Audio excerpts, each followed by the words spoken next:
বাচ্চারা শাক খেতে চায় না, এটা সব মায়েদেরই অভিযোগ থাকে। তো এভাবে আপনারা চাইলে বাচ্চাকে শাক দিয়ে কিন্তু প্যানকেক তৈরি করে দিতে পারেন। এতে করে প্যানকেক যেহেতু কালারফুল হবে, বাচ্চারা খুব আগ্রহ নিয়ে খাবে। তো এক কাজে ২ কাজ হয়ে গেল। আপনার শাকও খাওয়ানো হয়ে গেল আর সেই সাথে বাচ্চাও খুশি হয়ে গেল।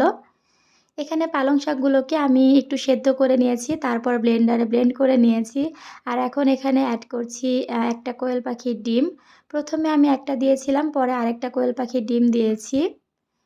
পানিতে ২ টা খেজুর, কিশমিশ আর ২ টা কাঠবাদাম আমি ভিজিয়ে রেখেছি। এগুলোকে এখন ভালো করে হামানদিস্তাতে ম্যাশ করে নিয়েছি। যেহেতু আমি প্যানকেকে দিব, তাই এটা যেন স্মুথ একটা পেস্ট হয়, এ কারণে আমি একটা চালনিতে ভালো করে এটাকে চেলে নিয়েছি। এতে করে পেস্টটা খুব স্মুথ হবে। তারপর একটু, একটু করে আটা মিশিয়ে আমি একটা ডো তৈরি করে নিব। ব্যাটারটা এমনভাবে তৈরি করব, খুব বেশি ঘনও হবে না, আবার খুব বেশি পাতলাও হবে না। ১ ফোঁটার মতো ভ্যানিলা এসেন্স দিচ্ছি যেন ডিমের গন্ধটা না আসে। আর পালং শাকটা কিন্তু সেদ্ধ করে নেয়া, যার কারণে এটা কিন্তু শাকের স্মেলটা আসবে না। তো ইজিলি বাচ্চাদেরকে আপনারা এটা খাওয়াতে পারবেন।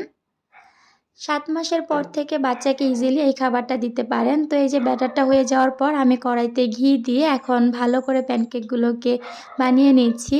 আর এই যে কড়াইটা দেখতে পাচ্ছেন, এটা কিন্তু আমাদের বড়দের রান্না করার কড়াই। আমি কিন্তু আমার বাবুর খাবারগুলো আলাদা পাত্রে রান্না করি। আপনারা জানেন ওর রান্না করার জন্য আলাদা পাত্র আছে। এই কথাটা শেয়ার করার কারণ হচ্ছে ননস্টিকের পাত্রে বাচ্চাদের খাবার রান্না করা একদমই স্বাস্থ্যসম্মত না। আপনারা চেষ্টা করবেন ননস্টিকের পাত্র বাদ দিয়ে বাচ্চাদের খাবার রান্না করতে। আমার কাছে কড়াই ছিল না, তাই আমি এটাতেই করেছি। আর এই যে দেখতে পাচ্ছেন, এপাশ ওপাশ উল্টে আমি প্যানকেকগুলো করে নিয়েছি। রাতের বেলা ভয়েস দিচ্ছি বলে বাইরে কুকুরগুলো অনেক বেশি ডাকাডাকি করছে। তো আপনারা সবাই এই সাউন্ডটা প্লিজ ইগনোর করবেন। আসলে ভয়েস দেওয়ার আর সময়ই নেই বাবুকে নিয়ে, তাই রাতের বেলায় দিচ্ছি। যাই হোক, আমার প্যানকেকগুলো কিন্তু রেডি আর এটা কিন্তু অনেক বেশি সফট হয়। আপনারা ইজিলি বাচ্চাকে খাওয়াতে পারবেন। বাচ্চার সামনে দিলে হাত দিয়েও খেতে পারবে বা চাইলে আপনি নিজেও খাইয়ে দিতে পারবেন।